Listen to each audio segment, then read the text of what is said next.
Que ce soit sur les réseaux sociaux, sur les sites de rencontres ou tout bonnement par SMS, les échanges électroniques peuvent être trompeurs et t'engager dans une direction désastreuse.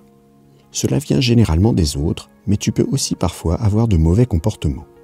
Tu t'exposes alors à ne pas forcément comprendre qu'on te laisse en plan. Grâce à cet article, tu vas donc pouvoir mieux appréhender ces discussions sur Internet qui peuvent être délicates et dans certains cas, faire prendre des risques. Bonjour à toi, tu es bien sur la chaîne Harmonie Décor. Cette chaîne est principalement destinée à ceux et celles qui voudraient améliorer leurs relations de couple ou qui auraient des questions sur la sexualité.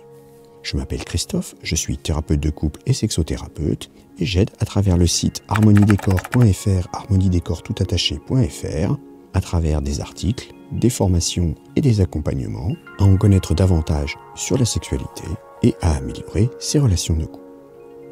Il est temps d'entrer dans le vif du sujet en te parlant des pièges provenant directement du profil sur les différents réseaux sociaux ou sur les sites de rencontres.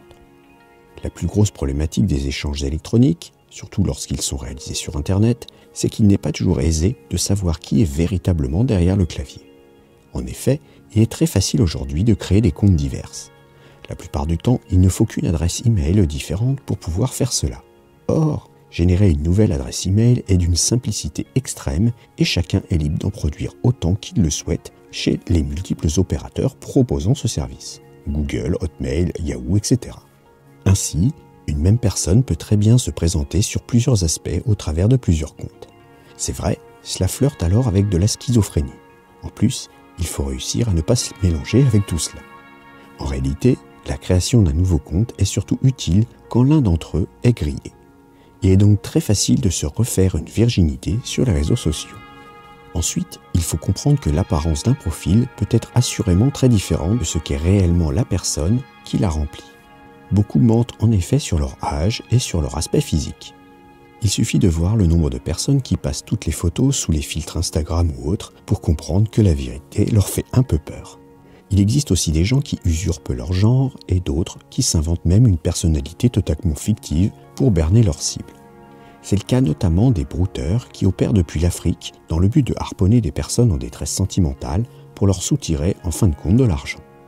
Ce ne sont cependant pas les seuls dans ce cas malheureusement. Je vais terminer sur ce dernier problème que l'on constate plutôt sur les sites de rencontres.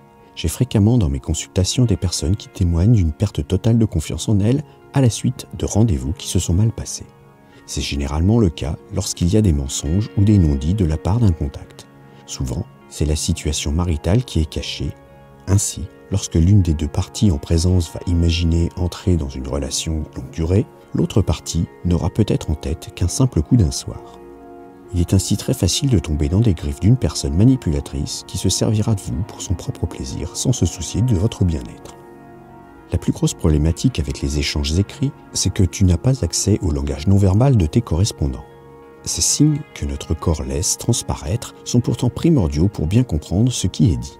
Ainsi, tu vas forcément devoir interpréter tout ce que tu lis sans être aidé par les expressions de tes interlocuteurs.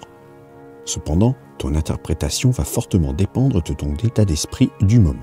Et oui, sans t'en rendre compte, tu vas donner un sens plus ou moins prononcé en rapport avec tes pensées immédiates. Tu peux donc lire une phrase plus positivement ou au contraire plus négativement que ce qu'auraient voulu dire les auteurs. Si tu es plutôt dans une phase euphorique, tu risques de surinterpréter les propos que l'on te destine. Tu auras alors tendance à croire que tes correspondants t'envoient des signes montrant certainement plus d'intérêt qu'ils n'en ont réellement. A contrario, dans un moment plus négatif, tu vas par conséquent trouver qu'il y a de la moquerie, de la réserve ou d'autres éléments généralement négatifs dans les textes échangés. Il faut aussi garder à l'esprit que l'humour ne passe pas toujours très bien à l'écrit. En effet, lorsqu'on est en face à face, c'est souvent l'expression du visage qui permet de savoir si le message est sérieux ou non. Sans se voir, cela devient bien plus délicat, surtout s'il n'y a pas de smiley pour accompagner les phrases. Bien sûr, ce que je viens de t'énoncer est en outre valable pour tes interlocuteurs. Ils peuvent aussi être trompés par le décryptage qu'ils vont faire de tes envois. C'est pourquoi il faut vraiment prendre le temps nécessaire pour écrire clairement le message que tu as l'intention de faire passer. Je te conseille donc de rédiger des phrases courtes et faciles à comprendre. Le sens ne devra pas être ambigu. Je t'invite de même à soigner au maximum ton orthographe. En effet, l'écriture en dit souvent plus long sur toi que le propos de tes messages. N'oublie pas non plus que ce qui est écrit reste. À part quelques réseaux sociaux qui ont fait leur gloire passer avec des messages qui ne duraient pas, la plupart des autres gardent tout. Une phrase malheureuse envoyée un peu vite peut alors te revenir au visage plusieurs mois après. Et je ne vais pas te parler ici des photos que tu pourrais envoyer et dont il faut aussi fortement se méfier.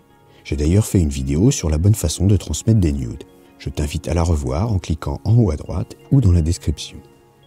Avant de prendre connaissance des conseils que je vais te donner pour éviter le piège des rencontres et des échanges sur Internet, je t'invite à t'abonner à la chaîne, puisque YouTube ne pousse plus les notifications. Tu peux également partager cet article. Et pour finir, si le contenu te plaît, je te propose de mettre un petit like. Le premier conseil que je vais te donner sera surtout, avec les rapprochements récents, d'interroger assez intensément tes contacts. En effet, en posant de multiples questions, tu vas pouvoir par recoupement savoir si l'histoire que l'on te raconte est plausible. Attention cependant, ce n'est pas non plus un interrogatoire digne d'un film policier devant l'ennemi public numéro 1. Il faudra le faire avec finesse, sans mettre de pression. Tu devras aussi bien garder en mémoire les réponses qui te seront données. Pour cela, tu écouteras attentivement. C'est ainsi que tu pourras découvrir si le discours est cohérent. Si tu constates que l'histoire ne se tient pas, puisque trop d'éléments ne semblent pas bien correspondre, je t'invite à fuir le contact qui visiblement n'est pas très fiable. Tu gagneras un temps précieux car forcément les problèmes ressurgiront plus tard si tu ne les détectes pas tout de suite. Mon second conseil sera vraiment de rencontrer les contacts pour les aborder en face à face dès que tu auras la certitude que le discours initial tient la route. Déjà, cela va prouver que leur image virtuelle est en phase avec la réalité. Bien souvent, les photos de profil sont un peu trop avantageuses par rapport au réel. Ensuite, si le rendez-vous est accepté, c'est que tu es bien en train de discuter avec un contact qui semble être ce qu'il ou elle prétend. Il faudra couper les conversations avec des personnes qui chercheraient des excuses pour ne pas pouvoir venir à ce rendez-vous. Encore une fois, ce sera un gain de temps pour la suite, mais aussi cela t'évitera de tomber dans certains pièges. La rencontre devra se faire dans un endroit neutre, en public, comme la terrasse d'un café, un restaurant ou un lieu fréquenté. Tu t'abstiendras d'accepter un rendez-vous à ton domicile ou au sien. C'est en effet bien plus sécurisant de se voir une première fois pour simplement vraiment faire connaissance. Je ne te conseille pas non plus de te faire raccompagner jusqu'à ton domicile. Tu devras trouver un prétexte pour l'éviter à tout prix. En acceptant, c'est une sorte de technique du pied dans la porte pour t'inciter à aller plus loin. D'ailleurs, et ce sera mon troisième conseil, pour ce premier rendez-vous, tu garderas tes distances en tâchant cependant de rester dans la séduction. Il ne faudra pas avoir peur de prendre un peu de temps au début et de ne pas griller les étapes. Cela aura deux avantages.